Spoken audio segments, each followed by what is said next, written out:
தென்னாடுடைய சிவனே போற்றி, எந்நாட்டவர்க்கும் இறைவா போற்றி. அனைத்து தமிழ் உள்ளங்களுக்கும் கனிவான வணக்கங்கள். நிகழும் ஸ்ரீ மங்களகரமான சோபகிருது ஆண்டு பிப்ரவரி மாதம் 13ஆம் தேதி செவ்வாய்க்கிழமை அன்று சதுர்த்தி திதியில் உத்திரட்டாதி நட்சத்திரத்தில் சித்தம் நாமயோகத்தில் வணிசை கர்ணத்தில் அமிர்தயோகம் கூடிய நன்னாளில் இந்த சீர்மிகு மாசி மாதம் பிறக்கிறது. நவ கிரகங்களின் அதிபதியான சூரிய பகவான் கும்பராசியில் சஞ்சாரிக்கும் காலம்தான் மாசி மாதம் என்று அழைக்கப்படுகின்றது. தமிழ் மாதங்களில் 11வது மாதமான மாசி மாதத்தில் மாசி மக விரதமும் மகா சிவராத்திரி விரதமும் கடைபிடிக்கப்படுவது விசேஷம். மாசி மாதத்தில் பௌர்ணமி நிறைந்த மக நட்சத்திர நாளில் கொண்டாடப்படும் விரதம் மாசி மகம். சிவபெருமானுக்கு மாசி மாதத்தின் தேய்பிறை சதுர்த்தசி நாளின் இரவில் கொண்டாடப்படும் விரதம்தான் மகா சிவராத்திரி. பிறக்கப் போகும் இம்மாதம் உங்கள் வாழ்வில் வளமும் நலமும் செல்வ செழிப்பும் பெற்று புதிய வாய்ப்புகள் புதிய வெற்றிகளுடன் மங்களகரமாக அமைய எல்லாம் வல்ல இறைவனை உளமாற வேண்டி விரும்பி கேட்டுக்கொள்கிறேன்.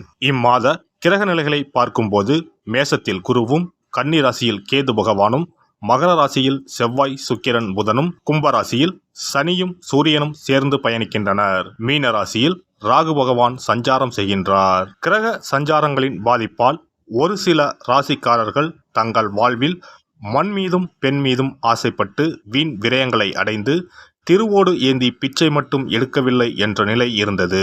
தெய்வமாய் நீங்கள் நினைத்தவர் கூட உங்களை தெருவில் நிற்க வைத்து பார்த்தனர். ஆடாத ஆட்டம் ஆடி ஒடுங்கிய உங்கள் வாழ்வில் இனி வசந்தம் வீசப்போகிறது. வரும் வாய்ப்பை சரியாக பயன்படுத்தி முன்னேறும் வழியினை பாருங்கள். துலாம் ராசி அன்பர்களுக்கு சித்திரை 3, 4ஆம் பாதம், சுவாதி, விசாகம் 1, 2, 3ஆம் பாதம் நட்சத்திரங்களில் பிறந்தவர்களுக்கு இந்த மாதத்தில் உங்களது ராசிக்கு பாதகாதிபதியான சூரிய கிரகம் 5ஆம் இடத்தில் யோகாதிபதியான சனி பகவானுடன் இணைவு பெற்று சுழல்கிறது. அடுத்த மாதத்தில் ருணரோக சத்ருஸ்தானமான 6ஆம் இடத்திற்கு வந்து ராகுவுடன் இணைந்து சஞ்சாரம் செய்ய போகிறது. இதனால் அதற்கு முன்பாகவே அனைத்து நன்மைகளும் நடந்து முடியும். குரு பகவான் வலிமையுடன் 7ஆம் இடத்தில் நிற்கிறார். ராசிக்கு 12இல் கேது கிரகம் அமர்ந்திருக்கிறது. செவ்வாய் கிரகத்தின் வலிமையான சுழற்சியால் கெடுபிடியும் அனாவசிய மன இறுக்கமும் ஏற்பட்டாலும் பாதகமில்லாமல் தான் நகரும். எதிர்பாராத பண வரவுகளுக்கு பஞ்சமில்லாத மாதம் இது. மாதம் துவங்குவதற்கு முன்பே எதிர்கால உயர்வுக்கான சாதக செய்தி ஒன்றும் இனிமையுடன் வந்திருக்கும். இனிமேல் எந்த விஷயத்திற்காகவும் இடையூறு பாதகம் பெரிதாக ஏற்படாது. குடும்ப விஷயங்களிலும் நன்மை தொடரும். எதிர்ப்பு, போட்டி, எதிரி விஷயங்கள் கட்டுக்குள்ளேயே இருக்கும். உத்தியோகம், பணி, பதவி, விஷய மேன்மை ஏற்பட்டு ஊதிய கவலைகளையும் தீர்க்கப் போகிற மாதம் இது. கடன், வழக்கு, பஞ்சாயத்து விஷயங்கள் முடிவுக்கு வரும். இளம் சுவாதி நட்சத்திரக்காரர்களுக்கான திருமண சுபகாரிய விஷயங்கள் நல்லபடியாக ஈடேறும். இல்லத்திற்கான உயர்தர உடைமைகள், பொன் பொருள், ஆபரணங்கள், வாரிசுகளின் எதிர்கால தேவை என்று திட்டம் போட்டு இருக்கிற விஷயங்களில் சாதகமான உயர்வுகளும் ஏற்படும். இம்மாத 3வது வாரத்திலிருந்து சுவாதி மற்றும் விசாக நட்சத்திரக்காரர்கள் பொன்னான அதிர்ஷ்டங்களை அடைவார்கள். இம்மாத சனி மற்றும் வெள்ளி செவ்வாய்க்கிழமைகளில் ஆச்சரியப்படுகிற உயர்வுகள் உண்டாகும். தொழில், வியாபார, நிர்வாக, பட்ஜெட் விஷயங்கள் இம்மாத 11ஆம் தினத்திற்கு பிறகு லாப வரவுகளை கொடுக்க போகிறது. இம்மாத 5, 13, 17, 25வது தினங்களில் நெடுங்கால ஆசை திட்டங்களை பூர்த்தி செய்து கொள்ளலாம். மிகப்பெரிய சந்தோஷங்களை கொடுக்க போகிறது. உயர்கல்விக்கான ஒத்துழைப்புகள் குடும்பத்தார் மூலம் உண்டாகும். எல்லாவித முயற்சிகளுக்கும் லாபம் கிடைக்கும். சொந்த தொழிலில் ஈடுபட போகிறீர்கள். பெரிய பதவி, பொறுப்பு வாய்க்கப் போகிறது. வியாபாரிகளுக்கு சென்ற சுமார் 1 வருடத்திற்கு மேலாகவே பின்னடைவையே கண்டு வந்த இத்துறையினருக்கு உலகளாவிய சந்தை நிலவரம் மிகவும் அனுகூலமாக மாறி வருகிறது. இந்த மாதம் நம்பிக்கை ஊட்டும் மாதமாகும்.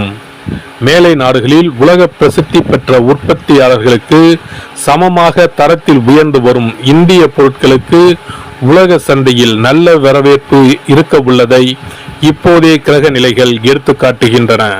இது உங்களுக்கு ஒரு அரிய சந்தர்ப்பம், பயன்படுத்திக் கொள்ளுங்கள். கலைஞர்களுக்கு பல மாதங்களுக்கு பிறகு முதன்முறையாக கிரக நிலைகள் உங்களுக்கு சாதகமாக மாறி வருகின்றன. அரசியல் துறையினருக்கு புதிய வாய்ப்புகள் தேடி வரும், வருமானம் உயரும், ஆடம்பர வசதிகள் மீண்டும் கிட்டும், வரவேண்டிய பாக்கிகளில் ஓர் பங்கு கிடைத்துவிடும், மக்களிடையே மறுபடியும் புகழ் பொங்கும், அரசியல் தொடர்புகள் ஆதாயம் தரும். மாணவர்களுக்கு சென்ற மாதம் ஏற்பட்ட நன்மைகளை இம்மாதம் எதிர்பார்க்க இயலாது. புத்தகத்தை எடுத்தாலே உறக்கம் வரும், சோர்வு அதிகரிக்கும், சேர்ந்தாற்போல சில மணி நேரம் கூட படிக்க இயலாமல் இடையூறுகள் ஏற்படும். விவசாயிகளுக்கு வயல் பணிகளில் கவனம் குறையும், கால்நடைகளினால் பண விரயம் ஆகும், அண்டை நிலத்தாரோடு பகை உணர்ச்சி மேலிடும், மருத்துவ செலவுகள் ஏற்பட்டாலும் சமாளித்து விடுவீர்கள். பரிகாரம்: இம்மாத பிரதி சனிக்கிழமை ராகு கால வேளையில் ஸ்ரீ கால பைரவருக்கு உங்களது வயது எண்ணிக்கையில் மிளகு முடிச்சு தீபம் ஏற்றி வழிபடவும். தொடர்ந்து நவக்கிரக சனீஸ்வரரையும் வழிபடவும். சிறப்பு பரிகார கோவில். திருமணம் தடைப்பட்டாலோ அல்லது நீண்ட நாட்கள் திருமணம் ஆகாமல் இருந்தாலோ சிறுவாபுரி பாலசுப்பிரமணிய சுவாமி கோவிலை நாடினால் பலன் உண்டாகும். நம் பிரார்த்தனை நிறைவேற சிறுவாபுரி முருகன் கோவிலுக்கு தொடர்ந்து 6 வாரமும் ஏதாவது ஒரு கிழமையில், அதாவது 6 வாரமும் முதல் வாரம் வந்த கிழமையிலேயே தொடர்ந்து அடுத்த 5 வாரமும் வர வேண்டும். வரும் நேரமும் ஒரே மாதிரியாக இருக்க வேண்டும். காலை என்றால் ஒவ்வொரு வாரமும் காலையிலே வர வேண்டும். மாலை என்றால் ஒவ்வொரு வாரமும் மாலையிலே வர வேண்டும்.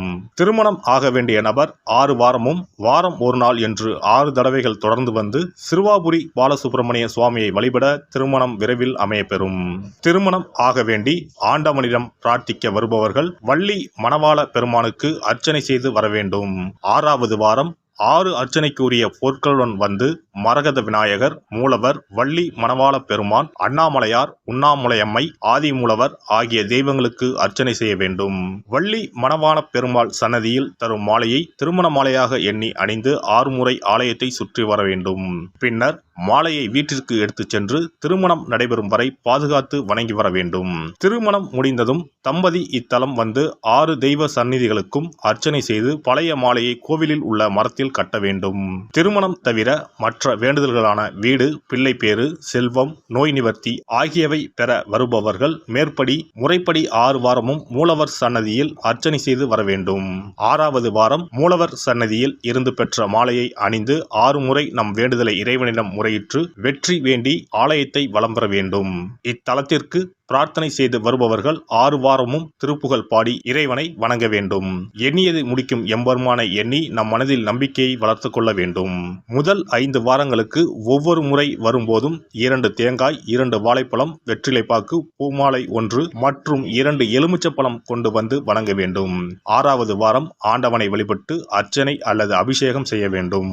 ஒவ்வொரு வாரமும் வந்து போகும்போது நம்மிடம் கொடுக்கப்பட்ட ஒரு எலுமிச்சம் பழத்தை வீட்டிலே வைத்து பூ வைத்து பூஜித்து வர வேண்டும்.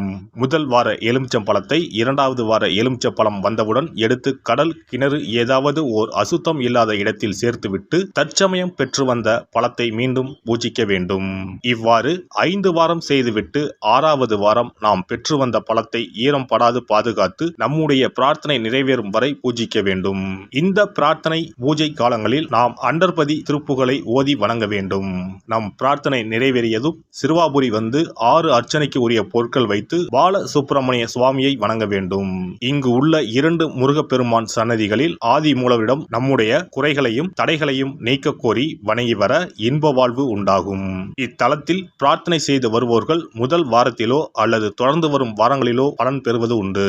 ஒருவருடைய நம்பிக்கை மிகுந்த பிரார்த்தனை அவரின் காரியத்தை மிக விரைவில் முடித்து வைக்கும். எல்லாம் வல்ல இறையருளால் நீங்களும் உங்கள் அன்பு குடும்பமும் உடல் நலம், நீலாயுள், நிறை செல்வம், உயர் புகழ், மெய்ஞானம் ஓங்கி வாழ்க வளமுடன்.